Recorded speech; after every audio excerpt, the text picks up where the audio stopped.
Media కానివ్వండి దీనికి attract అయిపోయి ఇలాంటి పెడదోవలో పడుతున్న పరిస్థితులు కనపడుతున్నాయి ఒక అంశం. ఇంకా రెండవ అంశం వచ్చి ఇలాంటి పెళ్లి జరిగినప్పుడు అతను మతం మార్చుకోమని చెప్పినా లేదా ఈమె మతం మార్చుకున్నా వీళ్లకు మతం మీద ఇంట్రెస్ట్ కాదు, మతం మీద ఇంట్రెస్ట్ తో మతపరమైన కోణంతో వాళ్ళు మతాన్ని మార్చుకోవట్లా. వాళ్ళు వాళ్ళ వ్యక్తిగత అవసరం ఉంది. వ్యక్తిగత అవసరం ఏంటి? పెళ్లి చేసుకోవాలి. ఆ వ్యక్తిగత అవసరంతో వాళ్ళు మార్చుకుంటున్నారు. అంటే పెళ్లి ఒక్కటే వ్యక్తిగత అవసరం అయినప్పుడు మత ప్రస్తావన ఎందుకు వస్తుంది? నేను అదే చెప్తున్నా. వ్యక్తిగత అవసరం ఎవరికి వ్యక్తిగత అవసరం? ఆ అబ్బాయికి వ్యక్తిగత అవసరం, ఈ అమ్మాయికి వ్యక్తిగత అవసరం. వీరికి ఈ మతంలోకి వెళ్ళిపోయి ఈ మతాచారాల్లో ప్రకారంగా ఫాలో అవ్వాలి, దీనికి కమిట్మెంట్ ఉండాలి అనేది ఏముండదు. వాళ్ళకేంటి, వాళ్ళ తక్షణ అవసరం పెళ్లి చేసుకోవాలి. ఈ పెళ్లి చేసుకోవడం కోసం మారుతున్నారు. వాళ్ళ లాభం ఏంటి? పెళ్లి అనే లాభం కోసం మారుతున్నారు తప్పనిచ్చి మతపరమైన కోణంతో మటుకు మతాన్ని మారటం లేదు. ఏ విధంగా అయితే చాలా మంది దళితులు క్రిస్టియన్స్ కి ఎందుకు మారుతున్నారు? వాళ్ళు సామాజిక పరమైన కోణం వాళ్ళకి.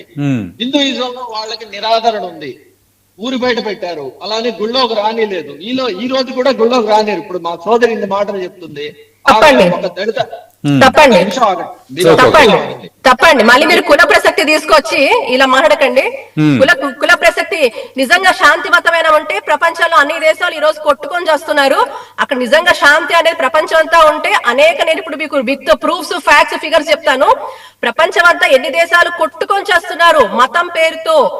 మనుషులుగా చూడని పరిస్థితి చాలా ఉన్నాయి. కాబట్టి దయచేసి కులం చిచ్చు తీసుకురాకండి. దయచేసి మీరు పెద్దలు అలా మాట్లాడటం సమంజసం కాదు. దళితులని ఎవరండి? దళితులని ఆగు చెల్లి, నువ్వు చిన్నదాని నేను చెప్తున్నా, ఆగు ఒక్క నిమిషం ఆగు. మతం పేరుతో ఎలా కొట్టుకుంటున్నారో ఇండియాలో కులం పేరుతో కూడా కొట్టుకుంటున్నారు.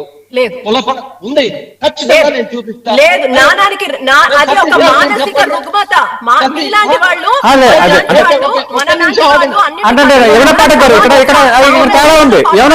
తేడా ఉంది. జాతులు మతాలు కులాలు మూడోది అయితే కొంత ఉంది. కులాల పేరుతో కొట్లాడుకోవటం, కులాల పేరుతో విడిపోవటం, కులాల పేరుతో సోషల్ మీడియాలో ఒకరిపై ఒకరు ఆ సినిమా స్టార్స్ నుంచి కింద వరకు అందరు పోయిన సోషల్ మీడియాలో ట్రోల్స్ వ్యవస్థలో కూడా ఉంది. సునీల్ కి షియాలు పడరు, దాంట్లో ఏమంటారు? రైట్, అదే అంటున్నా.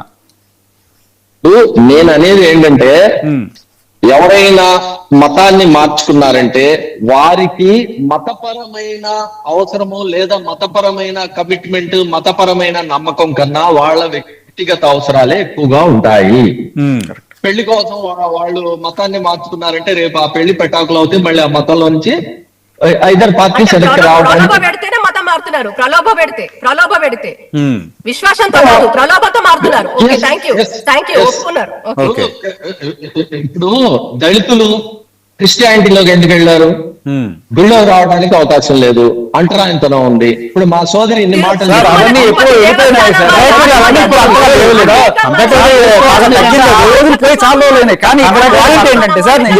దయచేసి అసమర్థలు క్రియేట్ చేయకండి.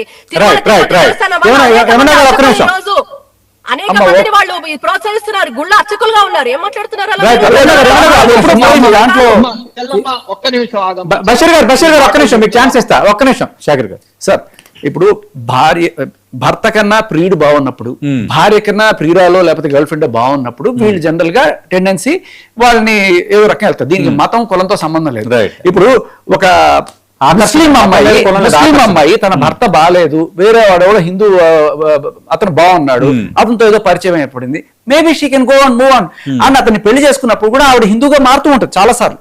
ఇక్కడ నిజానికి చెప్పాలంటే ఆ మతంలోంచి ఈ మతం అనేది కాదు. ఆడది మగాడిని పెళ్లి చేసుకున్నప్పుడు ఇంటి పేరు జనరల్ గా మగాడిది రావడం అనే కోణంలో ఇక్కడ జనరల్ గా ఇప్పుడు హిందూ మహిళలు ముస్లిం ఆయన పెళ్లి చేసుకున్నారు. హిందువుల మతంలోనే ఎక్కడైనా ఏం చెప్తారు? భర్త ఇంటి పేరే నీకు వస్తుందని చెప్తారు. కాబట్టి ఆ కోణంలో అది వస్తుంది. అలాగే ఒకవేళ ముస్లిం అమ్మాయి వచ్చి హిందూ అబ్బాయిని చేసుకున్నా కూడా హిందూ అబ్బాయి ఇంటి పేరే ఆవిడకి వస్తుంది. ఆ రకంగా మతం మారినా మారకపోయినా వాళ్ళకి పుట్టబోయే పిల్లలు ఏమవుతారు ఫ్యూచర్ లో? ఆ తండ్రి వారసత్వమే వాళ్ళకి వస్తుంది. సో ఆ రకంగా మనం చూడొచ్చు తప్ప అంటే జనరల్ గా లేడీస్ ఎవరైతే పెళ్లి చేసుకుంటున్నారో వాళ్ళకే మార్పిడి అనేది జరుగుతుంది. ఇది మతంలో మనం చెప్పుకున్నదైనా సరే, ఆ మతంలో అయినా ఈ మతంలో అయినా చెప్పేది ఏంటంటే మీరు చేసుకునే అబ్బాయి ఇంటి పేరు మీకు వస్తుంది. ముస్లిమ్స్ లో అయినా హిందువులు అయినా సరే సేమ్ థింగ్. సతీష్ అది గారు, మార్చండి. ఇక్కడ ఏ Okay. ఎక్స్టెంట్ వరకు వెళ్తుందంటే భారత్ లో ఉన్న మహిళలు పాకిస్తాన్ లో వెళ్లి అక్కడ పెళ్లి చేసుకొని పిల్లలు ఇక్కడ ఇండియాలో అంటున్నారు. వీరిని మా సోదరులు పెద్దన్నయ్య గారు సమర్థిస్తారా? ఇటువంటివి జరుగుతున్నాయి తీవ్ర స్థాయిలో, వేల సంఖ్యలో. సమర్థిస్తారా? నేనేమంటున్నానంటేనండి, తెల్లమ్మ, నేను మీకు ఒక క్వశ్చన్ అడుగుతాను. కులం లేదు, అసలు హిందూయిజం లో కులం లేదు, అది మేము కల్పిస్తామని మీరు చెప్తున్నారు కదా. ఉంది కానీ గొడవ లేదు సార్. ఒక సమానత్వం ఉందని మీరు చెప్తున్నారు కాబట్టి నేను క్వశ్చన్ వేస్తా. ఒక దళితుడు ఒక అబ్బాయికి మీ ఇంట్లో ఉన్న ఒక ఆడపిల్లకి ఇచ్చి మీరు పెళ్లి చేసుకుని మీరు అల్లుడిగా తెచ్చుకోగలుగుతారా? నేను నాకు కూతురు ఉంటే తప్పకుండా చేసుకో. నేను దళిత బాలికకు కన్యాదానం చేశాను. కన్యాదానం చేశాం మేము, పెళ్లి చేశాం మేము. సార్ ఇక్కడ యోగ్యత మంచితనం మాత్రమే సార్, ఇంకా వేరే ఏమీ లేదు సార్. ఎవ్వరికి అలాంటి పట్టింపు చాలా రోజులు అయింది. తెచ్చుకుంటారా? మీతో పాటు సరి సమానంగా ఖచ్చితంగా ఖచ్చితంగా ఖచ్చితంగా, ఖచ్చితంగా. మాటలు ఏంటండి? లేదు, లేదు. మాటలు ఏంటండి? మాటలు కాదు ఇక్కడ. Don't divert the topic. Right right. Basheer Ahmed garu, Basheer గారు వ్యక్తిగతంగా వెళ్ళొద్దు. బషీర్ గారు వ్యక్తిగతంగా వెళ్ళొద్దు. రెండోది యమునా పాఠక్ ఆమెను మీరు అడగొద్దు. ఇట్స్ ఆమెకు జనరల్ గా కొన్ని ఇష్యూస్ లేవనెత్తుతున్నారు. మీరు జనరల్ గా మాట్లాడండి. కానీ మీ కూతుర్ని చేసుకుంటారా, మీ కొడుకుని చేసుకుంటారా, దయచేసి అక్కడ వరకు, ఆ ఎక్స్టెంట్ వరకు దయచేసి చెప్పేదే ఆచరిస్తాం. అన్నయ్య గారు, అహ్మద్ గారు, మేము చెప్పేదే ఆచరిస్తాం. మా కన్సర్న్ ఒకటే. ఈ రోజు మతం బలవంతంగా మారుస్తున్నారు. ప్రేమ మతాన్ని కోరుకోదు. ఇక్కడ లాజిక్స్ లేదు. ఎవరి అభిమతం వారిది. చిన్నప్పటి నుంచి ఒక సాంప్రదాయంలో పుట్టి పెరిగి ఆ సాంప్రదాయాన్ని ఆచరించమనే వాడే గొప్పవాడు. ఎవరైనా సరే, వీళ్ళైనా వాళ్ళైనా. ఫోర్సబుల్ కన్వర్షన్స్ భారత్ లో ఎప్పుడూ లేవు. ఈ భారత్ లో పుట్టిన వాడు హిందూస్ లో కన్వర్ట్ అవ్వాలని ఇప్పటి వరకు ఎక్కడ ఏ కన్వర్షన్స్ చేయలేదు.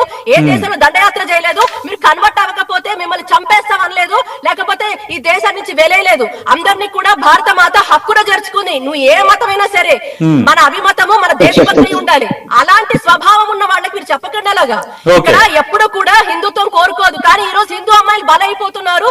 దానికి మీరు పరిష్కార దిశలో మాట్లాడితే చాలా అర్థవంతంగా. అంటే బషీర్ గారు ఈ లవ్ జిహాదీ పేరుతో మెజారిటీగా హిందూ అమ్మాయిలనే ట్రాప్ లో వేస్తున్నారు.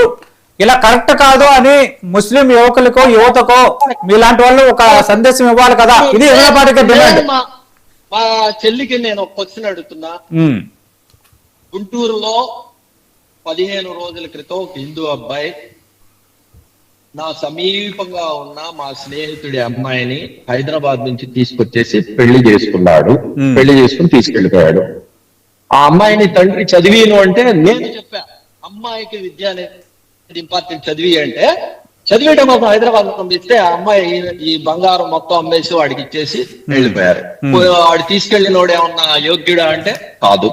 మరి ఆ అబ్బాయికి మా చెల్లెమ్మ ఏమన్నా క్లాసు పీకి ఇది తప్పుని పంపిస్తుందా?